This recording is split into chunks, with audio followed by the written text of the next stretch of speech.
I'm Eric Triplett, the Pond Digger. Today I want to share a really special project with you. We're going to install a patio pond with an active bog filter. Now this project was inspired by all the people that I've met over the years that have limited space, but they want to enjoy the experience of water gardening and the tranquility and the lifestyle. You know, maybe they own a condo or they're renting an apartment. Maybe they're renting a house and they don't want to tear into the landscape because they don't plan on staying there for very long. The patio pond is perfect for these people. We're going to build this out. We're going to make it a really special element in here in the landscape. We're going to make it look really pretty. We're going to have an upper area for water gardening. We'll have a lot of aquatic plants. It's going to spill into the bottom end. Well, we're going to grow some fancy goldfish. Now as the water passes from this top area down into the lower one, we'll have that trickling water effect, that calming sound of water. So when the client is out here relaxing on the patio, cooking, or just hanging out with friends and family, they'll get that full package effect. We're going to show you step by step how to do everything. Let's begin. For starters, I want to talk to you about the materials that we selected. I have a 3 foot by 4 foot by 18-inch deep prefabricated injection molded pond. I got it from Laguna here, and it's roughly 100 gallons. Now this is going to be the area where we're going to have the fish. We'll probably put some kind of water lily or floating heart style plant. But in here we're going to put a submersible pump. I'm going to drill a hole through the sidewall. We'll use a bulkhead fitting, and I'm going to run my plumbing through here and then up into the bottom of this unit. Now if you look inside this unit, we have a series of pipes that we have here, and this is going to be our manifold for our filtration for the bottom of the bog. Now when I say active bog, it means I'm sending water into the bottom of it, and it's coming upflowing through the gravel and through the roots of the plants, and then we're going to punch a hole through here and it's going to trickle back down into the lower pond. So the difference between a bog, which is stagnant water and you don't really have much activity in there because you're not pushing water through it, and an active bog, that's what we're going to do here. So we're going to push the water up through this manifold assembly. The next step for us to do is to start to glue these pieces together, and we're going to cut the notches and show you how to do the whole thing. The bottom of my tank is 45 inches. So I pulled all my fittings out, and for the sake of this exercise, I have it measured out. 45 inches is right here. Let's see where this drill's at. Now I'm leaving room for my bulkhead to come through here, and I have these guys equally spaced out. Now in a perfect world, if I'm doing a large bog filter, I'll have these pieces set 12 inches on center. I just have them pinched in just a little bit. I'm 11 inches on center, so it's almost identical to what I would do on a large feature.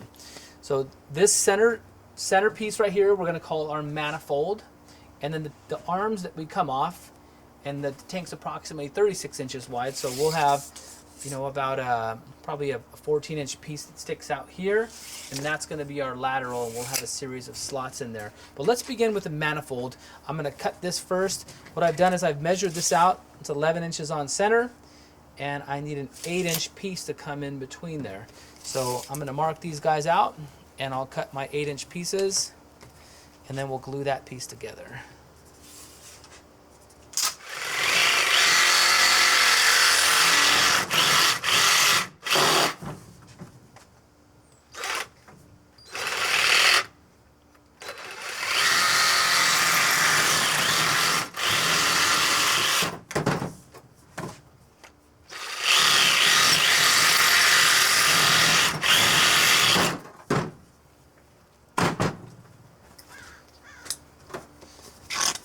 I'll usually come through with a knife and just deburr these edges real quick so we have something nice and clean.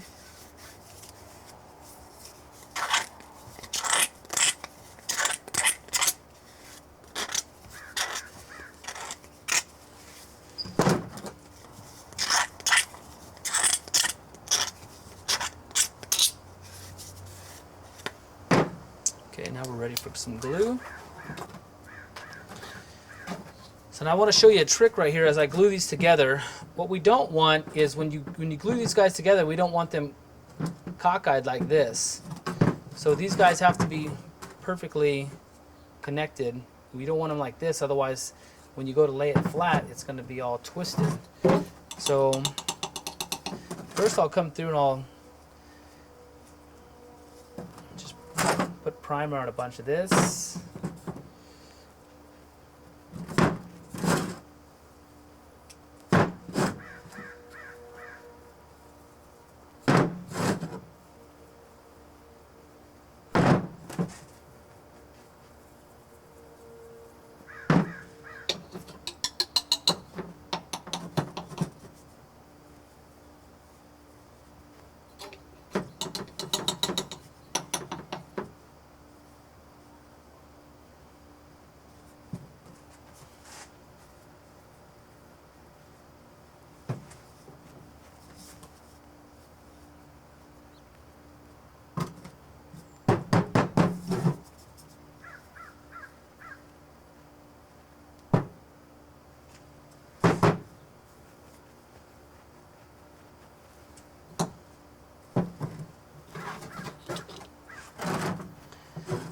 All right, primer's done.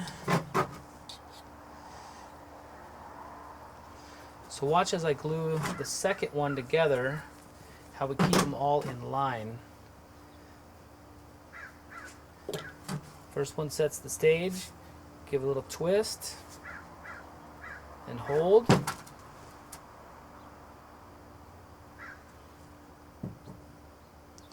Now I just want to be clear, when I glue this together, I want them to lay perfectly flat. So this one's not coming up and that one's going down.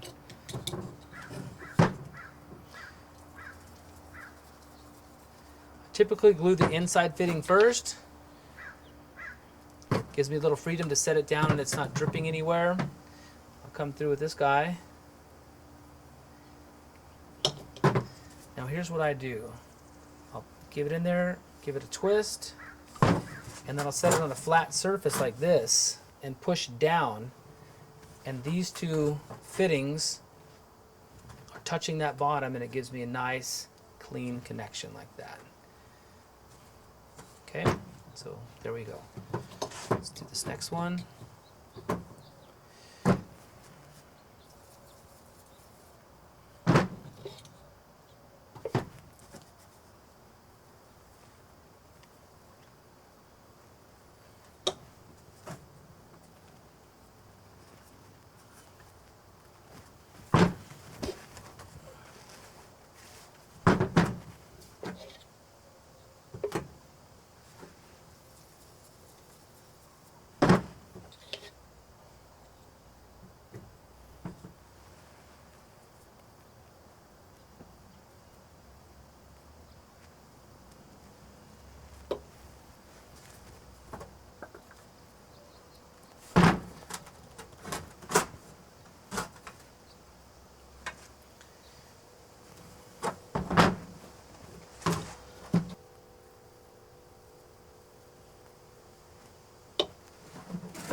Alright, so there's our manifold.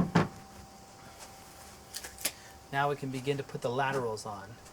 I'll go get a measurement just to double check. We want to measure twice, cut once.